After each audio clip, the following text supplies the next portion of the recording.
Hello मेरे प्यारे बच्चों, कैसे हैं? उम्मीद करते हैं कि आप लोग अच्छे होंगे और अपने काम में जी जान से लगे हुए होंगे। मैं एक लंबे ब्रेकअप के बाद आज आपके सामने में फिर उपस्थित हुआ हूं। काफी गैप हो गया, कुछ निजी काम थे, उसके व्यस्तता के कारण मैं आप लोगों से दूर रहा। अब मैं पुनः आपके बीच आया हूं और मैं आपको लगातार बना रहूंगा और क्लास 12 और क्लास 11 का जो इम्पोर्टेंट टॉपिक है एनसीईआरटी बुक से, मैं उसका वीडियो आपके बीच भेजता रहूंगा और आप इस वीडियो का उपयोग कर अपने जो शैक्षणिक कैरियर है, जो आपका जो शैक्षणिक जो मिशन है, उसको सफल बनाने में मेरा ये बायोलॉजी का वीडियो काफी महत्वपूर्ण साबित होंगे। अब आपको मैं बता दूं कि क्लास 12 का हम 5वां चैप्टर जो जेनेटिक्स से है, मैं उसकी चर्चा करने वाला हूं, जो काफी इंपॉर्टेंट चैप्टर है, अति महत्वपूर्ण है और 12वीं के बोर्ड के एग्जामिनेशन में, बिहार बोर्ड के एग्जामिनेशन में इस चैप्टर से काफी संख्या में प्रश्न पूछे जाते हैं। आप क्वेश्चन को देख सकते हैं। अब आप जेनेटिक्स में चैप्टर 5 का अध्ययन करेंगे, तो हम शुरू करते हैं बिना किसी देरी के चैप्टर 5 एनसीईआरटी बुक से क्लास 12 का। क्लास 12 का चैप्टर 5, आइए मैं शुरू करता हूं चैप्टर 5। चैप्टर 5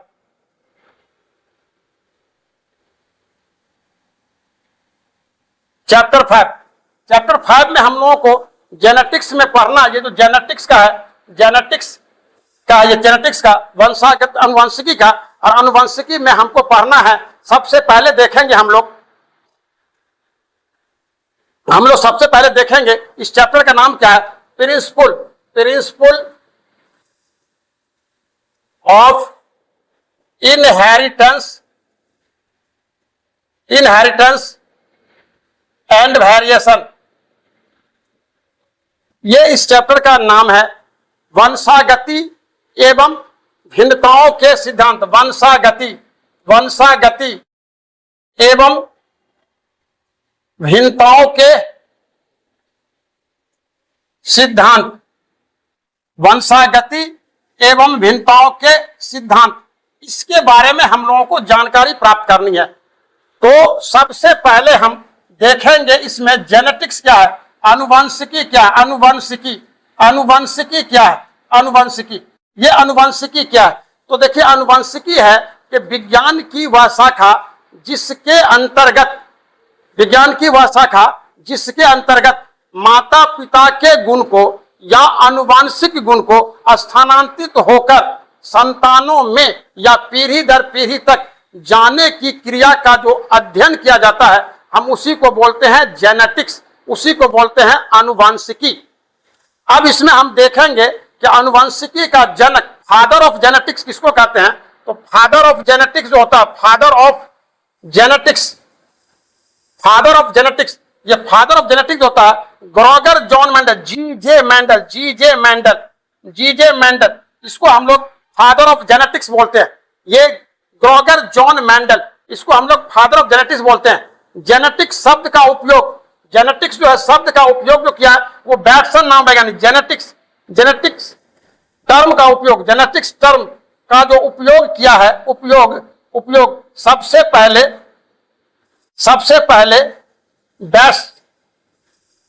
बैटसन नामक वैज्ञानिक ने किया। बैटसन, ये जेनेटिक्स टर्म का उपयोग जो किया है, सबसे पहले बैटसन नामक वैज्ञानिक ने किया। तो हम इस दो बात की जानकारी आपको दे दिया, एक तो जेनेटिक्स किसको कहते हैं, दूसरी बात जेनेटिक्स के जनक कौन है, और तीसरी बात जेनेटिक्स टर्म का उपयोग किसने किया। इस 3 बात की जानकारी के बाद हम आपको बताते हैं कि इस चैप्टर में जो ये जेनेटिक्स का चैप्टर है, 5 चैप्टर जो है, जो जिसका हम लोग हेडिंग देख रहे हैं, वंशागति और भिन्नताओं के सिद्धांत है, इसके जो ओवरव्यू है, उस ओवरव्यू में हम पहले जान लें कि ओवरव्यू में क्या क्या पढ़ना है। ये जो समग्र अवलोकन है, ये समग्र अवलोकन, इसको जानना पहले जरूरी है। मेरे बच्चों, पहले इस बात की जानकारी तो होनी ही चाहिए कि कि इस चैप्टर में कौन कौन से टॉपिक हैं, हमको उस पूरी टॉपिक की जानकारी होनी चाहिए ताकि उस टॉपिक वाइज हम उसका अध्ययन कर सके और उस टॉपिक पर पूरी की पूरी जानकारी हम आपको देंगे ताकि छोटा से छोटा और शॉर्ट लॉन्ग ये सारा का सारा सवाल आपसे आसानी से बन जाए। हम बिल्कुल आसान करके जेनेटिक्स को आपको बताने वाले हैं। आप बिल्कुल बने रहें, यूट्यूब चैनल जो है मेरा उससे आप जुड़े रहें। हम जेनेटिक्स के छोटे छोटे टॉपिक हम बिल्कुल जो उसका पूरा विस्तार से हम बताएंगे, एकदम तोड़ तोड़ करके बताएंगे ताकि हमारे बच्चों को इस चैप्टर से एक भी प्रश्न नहीं छूटे। सारी की सारी जानकारी हम आपको यूट्यूब के माध्यम से उपलब्ध कराएंगे। तो आइए हम पहले ओवरव्यू में, इसमें पहले है मेंडल्स लॉ। मेंडल्स लॉ, पहले हम मेंडल्स के लॉ देखेंगे, फिर हम लोग one gene inheritance, one gene inheritance, one gene inheritance, एक जीन की वंशागति। फिर देखेंगे हम लोग टू जीन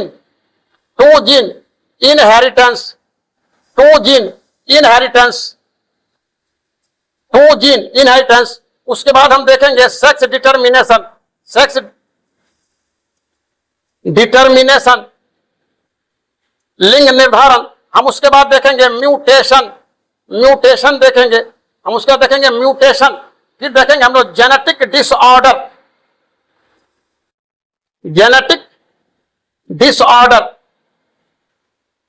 इतनी चीज हम देखेंगे। इतना पॉइंट जो है आपको इस चैप्टर में जेनेटिक्स के अंतर्गत, यानी कि ये जो 5वां चैप्टर है, इस 5वां चैप्टर में इतनी बातों की जानकारी हमें प्राप्त करनी है। मेंडल्स का लॉ क्या है, वो एक जीन की वंशागति क्या है, दो जीन की वंशागति क्या है, सेक्स डिटर्मिनेशन क्या है, म्यूटेशन क्या है और जेनेटिक डिसऑर्डर क्या है। हम इसके तमाम पहलुओं को, तमाम बिंदुओं को हम देखेंगे। इसके अंतर्गत एक एक टॉपिक को हम अच्छी तरह से आपको बताएंगे।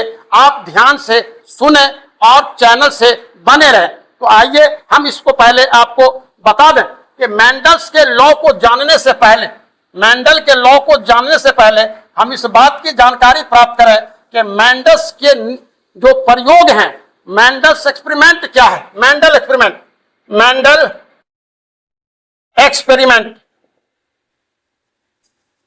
मेंडल एक्सपेरिमेंट, ये मेंडल के प्रयोग। मेंडल ने सबसे पहले garden pea plant, garden pea plant, ये जो garden pea plant, garden pea plant पर प्रयोग किया। मेंडल ने गार्डन पी प्लांट पर प्रयोग किए और प्रयोग जो किए, इसी प्रयोग को हम बोलते हैं मेंडल एक्सपेरिमेंट बोलते हैं। मेंडल ने मटर के पौधे को क्यों अपने प्रयोग के लिए चुना? क्या बागीचा में और पौधे क्या अकाल पड़ गए थे? क्या और सुंदर पेड़ पौधे नहीं थे? लेकिन मेंडल ने मटर के पौधे को ही अपने प्रयोग के लिए चुना। तो मेंडल को मटर के पौधे, जो बागीचा के मटर के पौधे थे, उनको चुनने के पीछे भी कारण है, उनके भी जो वजह है कि क्यों चुना गया। तो आइए मैं आपको जानकारी दूं कि मेंडल साहब ने मटर के पौधे को ही अपने प्रयोग के लिए क्यों चुना। तो मटर के पौधे को चुनने के पीछे उनके कारण थे। नंबर एक कि मटर के पौधे जो है एक वर्षीय होते हैं, एक वर्षीय हर्ष होते हैं। नंबर दो, ये सभी जगह आसानी से उगाए जाते हैं। नंबर तीन में इस पौधे के अंदर कई लक्षण मौजूद रहते हैं। चौथी बात कि इसके एक ही पौधे में कई संख्या में बीज की प्राप्ति होती है, अनेकों संख्या में बीज की प्राप्ति होती है। इस पौधे से अधिक संख्या में प्योर लाइन प्लांट की प्राप्ति होती है। इन तमाम विशेषताओं के कारण मेंडल ने अपने प्रयोग के लिए मटर के पौधे को ही चुना और मेंडल ने 7 विपरीत लक्षणों को सेलेक्ट करके प्लांट हाइब्रिडाइजेशन कराए, पादप संकरण कराए। और पादप संकरण, जो प्लांट हाइब्रिडाइजेशन किया गया, प्लांट हाइब्रिडाइजेशन किया गया, हाइब्रिडाइजेशन किया गया, प्लांट हाइब्रिडाइजेशन, पादप संकरण। ये पादप संकरण, पादप जो संकरण है, पादप संकरण, पादप संकरण के बाद मेंडल ने अपने नियम को प्रस्तुत किए। तो मेंडल ने जो अपने नियम प्रस्तुत किए, तो मेंडल ने नियम प्रस्तुत किए 3 प्रकार के नियम। मेंडल ने 3 नियम दिए, प्रथम नियम, द्वितीय नियम, तृतीय नियम। मेंडल के प्रथम नियम को हम बोलते हैं law of dominance, law of dominance, प्रभाविता का नियम। दूसरा है law of segregation, law of segregation को हम लोग बोलते हैं शुद्धता का, प्योरिटी का लॉ ऑफ प्योरिटी जो है गैमेट है ना, शुद्धता युग्म का नियम। और पृथकता का नियम हम इसको कहते हैं, लॉ ऑफ सेग्रीगेशन को पृथकता का नियम भी कहते हैं। और तीसरा इंडिपेंडेंट असॉर्टमेंट, अपव्यूहन का नियम। ये 3 नियम मेंडल ने दिया, लेकिन 3 नियम देने के लिए मेंडल ने 2 प्रयोग भी किए। और उस 2 प्रयोग में एक प्रयोग है एक जीन की वंशागति, एक जीन की वंशागति। और एक जीन की वंशागति को हम मोनो हाइब्रिड क्रॉस भी कहते हैं, मोनो हाइब्रिड क्रॉस भी कहते हैं। और 2 जीन की वंशागति के लिए, 2 जीन की वंशागति को हम लोग डाई हाइब्रिड क्रॉस भी कहते हैं, डाई हाइब्रिड क्रॉस भी कहते हैं, डाई हाइब्रिड क्रॉस भी कहते हैं। तो एक जीन की वंशागति के आधार पर मेंडल ने 2 नियम प्रस्तुत किए, और वो 2 नियम में है, एक है फर्स्ट लॉ ऑफ डोमिनेंस और दूसरा है second law of segregation, second law of segregation, Mendel's law of segregation. जो मेंडल्स लॉ ऑफ सेग्रीगेशन को हम सेकंड लॉ भी कहते हैं और लॉ ऑफ डोमिनेंस को हम फर्स्ट लॉ भी कहते हैं। तो आइए हम इसके बारे में भी चर्चा करेंगे कि मेंडल ने एक जीन की वंशागति के लिए मटर के लंबे और नाटे गुण वाले पौधे को क्रॉस कराया, ये टॉल और ये ड्वार्फ, इस गुण वाले पौधे को क्रॉस कराया, कैपिटल टी, स्मॉल टी। और इसी दोनों को क्रॉस कराने के बाद प्रथम पीढ़ी में सब के सब पौधे लंबे गुण वाले उत्पन्न होते हैं, जबकि जो इसका दूसरी पीढ़ी होती है, तो दूसरी पीढ़ी में जो F2 जनरेशन निकलता है, इसका जो F2 F1 जनरेशन जो निकलेगा, तो सब का सब टॉल हो जाएगा। इसका F1 जनरेशन में ऑल टॉल हो जाएगा, ऑल टॉल प्लांट हो जाएगा, ऑल टॉल प्लांट। मतलब ये सबके सब डोमिनेंट हो गए, प्रभावी लक्षण वाले हो गए ये। और इसी का जब हम लोग दूसरी पीढ़ी निकालेंगे, इसी का जब दूसरी पीढ़ी निकालेंगे हम लोग, दूसरी पीढ़ी में कैपिटल टी स्मॉल टी है, क्रॉस कराएंगे कैपिटल टी स्मॉल टी से, तब जो इसका संतान बनेगा, तो capital T small T, capital T small T और स्मॉल टी। मतलब जो है यहाँ पर 3 लंबा 1 नाटा होगा, इसका जो F2 जनरेशन निकलेगा वो 3:1 निकलेगा, मतलब 3 लंबा हो जाएगा और 1 नाटा हो जाएगा। ये आएगा आपको जो मोनो हाइब्रिड क्रॉस के जो प्रथम पीढ़ी है। प्रथम पीढ़ी में हम लोग देखते हैं सब का सब डोमिनेंस है, जबकि दूसरी पीढ़ी में हम देख रहे हैं कि डोमिनेंस भी है, प्योर टॉल भी है, डोमिनेंट टॉल भी है, और हम देख रहे हैं कि नाटा भी है। तो यहाँ पर हम देख रहे हैं कि ये नाटा लक्षण जो अलग होता है, ये नाटा लक्षण जो अलग होता है, इसी को हम लोग बोलते हैं लॉ ऑफ सेग्रीगेशन, क्योंकि छिपा हुआ लक्षण क्या होता है, बाहर निकल आता है। तो मेंडल के मोनो हाइब्रिड क्रॉस के आधार पर मेंडल ने 2 नियम प्रस्तुत किए। मेंडल ने 2 नियम, एक नियम दिया law of dominance, law of dominance, और दूसरा दिया लॉ ऑफ सेग्रीगेशन। ये मेंडल ने 2 नियम प्रस्तुत किया। प्रथम जो प्रयोग था इसका 1 जीन इनहेरिटेंस, मेंडल ने 1 जीन इनहेरिटेंस के आधार पर 2 नियम प्रस्तुत किए। एक नियम को हम लोग लॉ ऑफ डोमिनेंस कहते हैं और दूसरे नियम को हम लोग लॉ ऑफ सेग्रीगेशन कहते हैं। ये जो मेंडल का जो प्रथम नियम है, इस प्रथम नियम को हम लोग जो लॉ ऑफ डोमिनेंस है, हम इसको बोलते हैं फर्स्ट लॉ ऑफ मेंडल। और मेंडल के जो दूसरा नियम है लॉ ऑफ सेग्रीगेशन, हम इसको बोलते हैं सेकंड लॉ ऑफ, है ना, मेंडल बोलते हैं सेकंड लॉ, यानी मेंडल का ये दूसरा नियम हो गया। इतनी बात समझ में आ गई। एक जीन की वंशागति, हम देख रहे हैं एक जीन की वंशागति में जब लंबे को नाटे से क्रॉस कराएंगे तो प्रथम पीढ़ी में सब का सब लंबा हो जाएगा, और जब इसी को हम लोग दूसरी पीढ़ी में स्वपरागण की क्रिया कराएंगे तो दूसरी पीढ़ी में सब का सब क्या हो जाएगा, इसके अंदर कुछ तो डोमिनेंट होगा, कुछ प्योर टॉल होगा, और एक होगा ड्वार्फ हो जाएगा, जो सेग्रेट कर जाएगा, अलग हो जाएगा। तो 3 लंबा हो जाएगा और 1 नाटा हो जाएगा। इसको हम लोग मोनो हाइब्रिड क्रॉस का फेनोटाइपिक रेशियो। अब यहां पर देखिए ये मोनो हाइब्रिड क्रॉस का, मोनो हाइब्रिड क्रॉस के फेनोटाइपिक रेशियो ये कहलाएगा 3:1, 3 लंबा 1 नाटा। और यहां पर हमने इसका जो मोनो हाइब्रिड क्रॉस के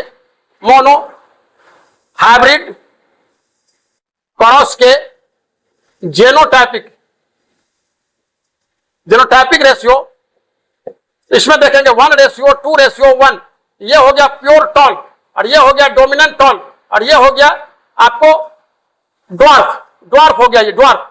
तो हम यहां देख रहे हैं कि एक तो प्योर टॉल हो गया, दूसरा जो है डोमिनेंट टॉल हो गया, और तीसरा क्या हुआ, ड्वार्फ हो गया। तो अब ये जो दूसरा हम यहां पर जो F2 जनरेशन जिसका जेनोटाइपिक देख रहे हैं, तो जेनोटाइपिक में प्योर टॉल और इसके अंदर जो है डोमिनेंट टॉल भी है, और हम देख रहे हैं ड्वार्फ अलग हो गया, नाटा अलग हो गया। तो मेंडल का mono hybrid cross law of dominance की भी पुष्टि करता है और लॉ ऑफ सेग्रीगेशन की भी पुष्टि करता है। तो मेरे बच्चों, इससे कोई प्रॉब्लम अगर हो इस टॉपिक में, ये जो मोनोहैबिट क्रॉस या जेनेटिक्स में यहां तक में अगर कोई प्रॉब्लम बनता है तो आप कमेंट बॉक्स में लिख सकते हैं, मैं उसका जवाब आपको दे दूंगा। समझ में आ गई बात?